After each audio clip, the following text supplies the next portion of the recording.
시청자 여러분 안녕하십니까? JTB 아침 뉴스입니다. 어젯밤부터 시작된 비가 이어지고 있습니다. 밤사이 내린 비의 양은 전주 12.5, 남원 22, 순창 18.5mm 등입니다. 비는 오후까지 최고 20mm가 더 내린 뒤 그치겠습니다.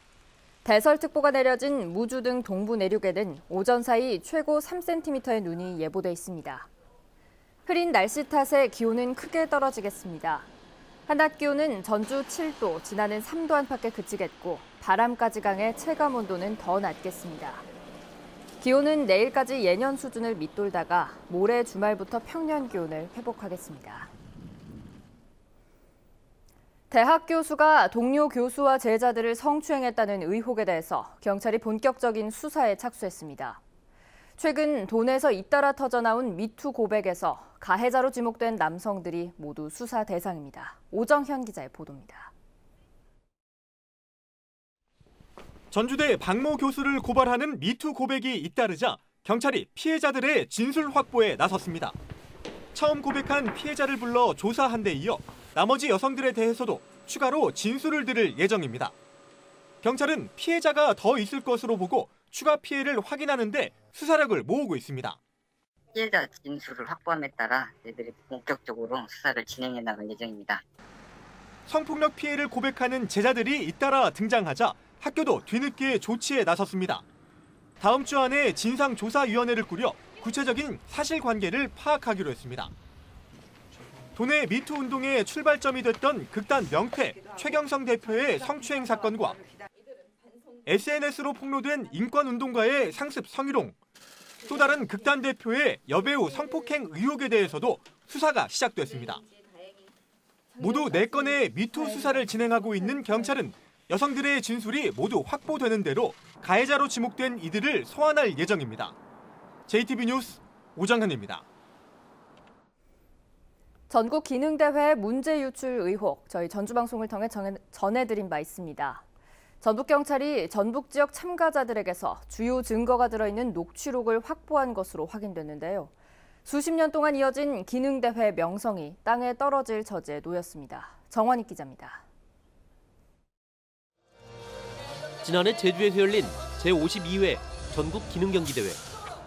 전북경찰은 이 대회 헤어 디자인 분야에서 문제가 사전에 유출된 것으로 보고 수사를 진행하고 있습니다. 헤어 디자인 분야 출전자는 모두 40명이 넘습니다.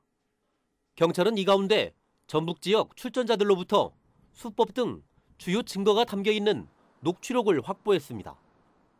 녹취록에 따르면 문제를 미리 입수한 출전자들은 심사위원들이 평가를 할 때 자신을 알아볼 수 있도록 작품에 표식을 한 것으로 알려졌습니다.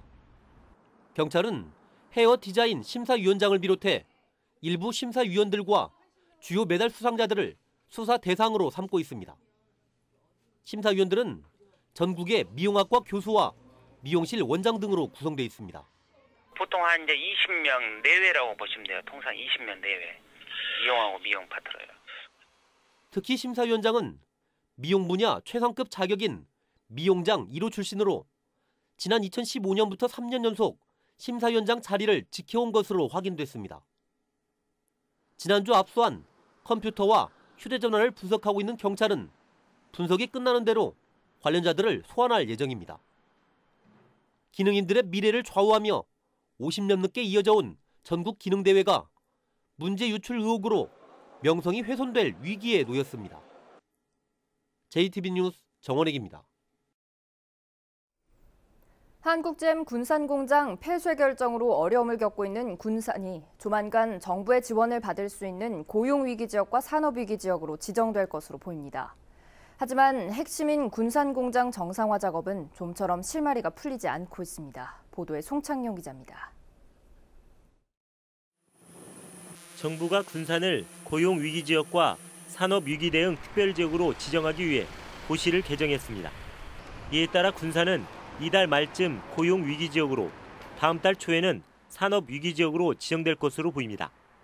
고용위기지역은 해당 지역 기업과 소상공인에게 행정과 재정, 금융상의 특별 지원을, 산업위기지역은 자금과 연구개발 활동을 지원합니다. 산업구조의 어떤 구조 고도화 혹은 체질 개선, 다각화 이런 부분에 대한 그 용역도 실시해서 우리가 이 시점에서 나아가야 될 방향성에 대해서도 한번 고민해 볼 계획입니다. 지역경제 지원책은 점점 가시화되고 있지만 핵심인 군산공장 정상화를 위한 실마리는 풀리지 않고 있습니다. 한국GM노사는 일주일 만에 다시 협상장에 마주 앉았지만 입장차만 확인하고 발길을 돌렸습니다. 노조는 군산공장을 전기차 생산시설로 활용하는 방안과 노조의 경영실사 참여를 요구했지만 사측은 모두 거부한 것으로 알려졌습니다. GM자본은 이제라도 군산공장 폐쇄를 포함한 구조조정을 철회하고 구체적인 신차 투입 방향을 제시해야 할 것이다. 정부가 한국GM 경영 정상화를 위한 전제 조건으로 내세운 재무 실사는 한국GM과 산업은행의 의견차로 여전히 시작도 하지 못하고 있습니다. JTB 뉴스 송창용입니다. 한국GM 군산공장 폐쇄와 관련해 다양한 대책이 나오고 있지만 비정규직 해고 근로자에 대한 지원은 빠져 있습니다. 경제적 위기에 내몰린 비정규직 해고 근로자들은 실질적인 지원이 절실한 상황입니다. 김진형 기자입니다. 한국GM은 명예퇴직을 신청한 군산공장 정규직 근로자들을 위해 위로금 등 각종 지원책을 내놓았습니다. 그러나 지난달 26일 해고된 GM 군산공장 사내 비정규직 근로자 150여 명에게는 이 같은 지원이 그림의 떡이나 마찬가지입니다. 말 그대로 억울하죠. 저도 한 15년 정도 근무를 했는데 힘든 일들을 다 저희가 우선적으로 많이 했었거든요. 하루아침에 이렇게 길바닥에 나앉게 생겼는데 어디다가 화를 낼 데도 없어요. 최근 전라북도가 내놓은 지원 대책에서도 해고된 비정규직 근로자는 빠져 있습니다. 전라북도는 GM 군산공장 폐쇄로 어려움을 겪고 있는 소상공인과 협력업체를 위해 긴급 자금 1,600억 원을 투입하기로 했지만 비정규직 해고 근로자에 대한 지원은 제외됐습니다. 군산 조선소, 그다음에 GM 군산공장 협력업체 모두에 대해서 긴급 경영 자금 특례 보증 등 600억 원을 제가 지원키로 했고, 정부가 밝힌 고용 위기 지역 지정도 실업급여 지급 기간 연장 등을 담고 있지만 당장 경제적 위기에 처한 비정규직 해고 근로자들의 생계를 해결하기에는 역부족입니다. 비정규직의 혜택은 기본급에서 급여를 책정하기 때문에 그 극히 일부분이라는 거예요. 그 지역을 또 이탈하면 안 돼요. 전혀 실효성이 없는 거란 얘기예요. GM 군산공장 폐쇄가 예정대로 진행되면서 수천여 명의 협력업체 근로자들이 실업 위기를 맞고 있습니다. GM 군산공장 정상화도 중요하지만 당장 생계가 막막해진 비정규직 해고 근로자들을 위한 현실적인 지원 대책이 마련돼야 할 것으로 보입니다. JTB 뉴스 김진영입니다. 김상곤 교육부 장관이 취임 이후 처음으로 전북교육청을 찾았습니다. 정부의 교육 정책을 소개하고 소통을 강화하겠다는 취지였는데요. 하지만 정작 중요한 지역 현안은 외면한 채 정부 교육 정책만 홍보하고 돌아갔습니다. 조창현 기자입니다. 시민사회단체 대표들이 전교조 전임자 허용을 요구하는 피켓 시위를 벌이고 있습니다. 하지만 교육부 장관은 이들과 눈길 한번 마주치지 않았습니다. 전교조 전임 인정하라! 전교조 전임 인정하라! 전교조 전임 인정하라! 전교조 전임 인정하라! 지역 현안을 묻겠다는 기자들의 질문도 허용되지 않았습니다. 공식 기자회견 없이 자신의 일정만 소화했습니다. 어렵사리 서남대 공공의과대학 추진, 연기금 전문대학원 입장들을 물었지만 원론적 수준의 답변으로 일관했습니다. 지금 여기서 이야기하는 건 적절하지 않습니다. 보건복지부하고 이제 상의해서 판단해 나갈 일입니다. 하지만 교육정책 공감연수라는 방문 목적에는 충실했습니다. 도교육청 전체 직원을 모아놓고 정부의 교육정책을 일방적으로 홍보하고 돌아갔습니다. 교육 가족만을 위한 소통이라는 비판이 나오는 이유입니다. 김승환 교육감은 교육부 장관에게 연기금 전문대학원 설치 승인, 교원평가 폐지, GM 군산공장 근로자와 협력업체 자녀들에 대한 학비 지원 등을 건의했습니다. 문재인 정부의 개혁 정책이 가장 더딘 부처로 평가받는 교육부. 장관도 불통 행정을 보이면서 이전 정부와 달라진 게 없다는 비판의 목소리가 커지고 있습니다. JTB 뉴스 조창현입니다. 매각설이 나돌던 하이트진로 전주 공장이 오히려 생산 설비를 늘리기로 했습니다. 큰 규모는 아니지만 신규 인력 채용도 이루어질 것으로 보입니다. 하원호 기자입니다. 하이트진로 전주 공장은 연간 49만 킬로리터, 9억 8천만 병의 맥주를 생산합니다. 한때 국내 맥주 시장의 절대 강자였지만 경쟁사와 수입 맥주에 밀려 1,000억 원의 적자가 쌓였습니다. 지난해에는 공장 매각설까지 나오면서 지역 경제에 타격이 우려되기도 했습니다.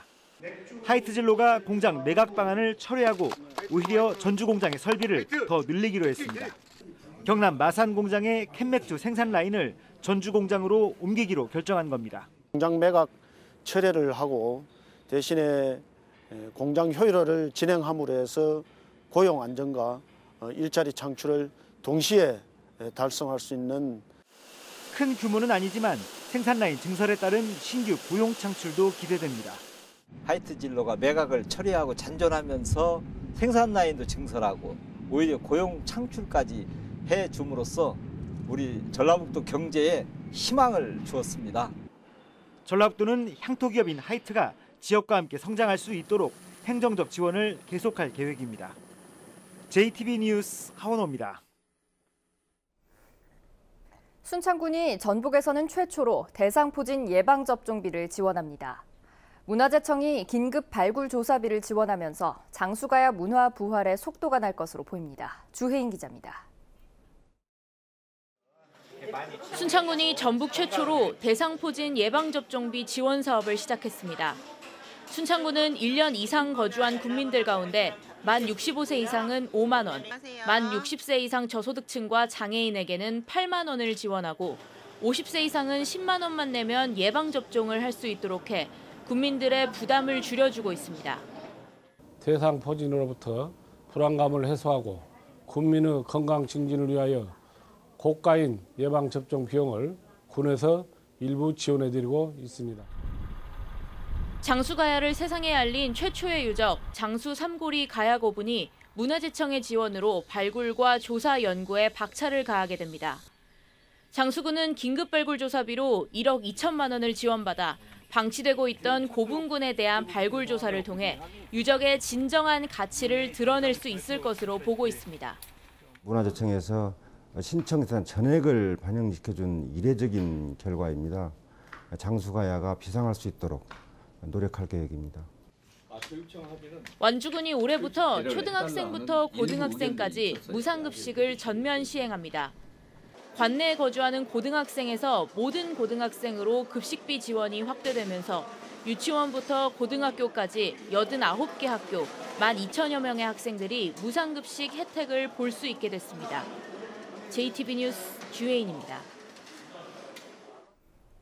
군산, 김제, 순창, 부안의 시군의회는 기초의원 의석을 한 석씩 줄인 선거구 획정위원회 시안에 대해 농촌 주민의 대표성을 훼손하는 것이라고 강력 반발했습니다. 이들은 전주시의원 정수는 확대하고 농촌 의석을 줄인 것은 합리성이 부족하고 농촌 주민의 대표성을 무시한 처사라며 현행 정수를 유지하라고 촉구했습니다. 전북 시군의원 선거구 획정안은 14개 시군과 시군의회 의견 수렴을 거친 뒤 도의회에서 최종 확정하게 됩니다.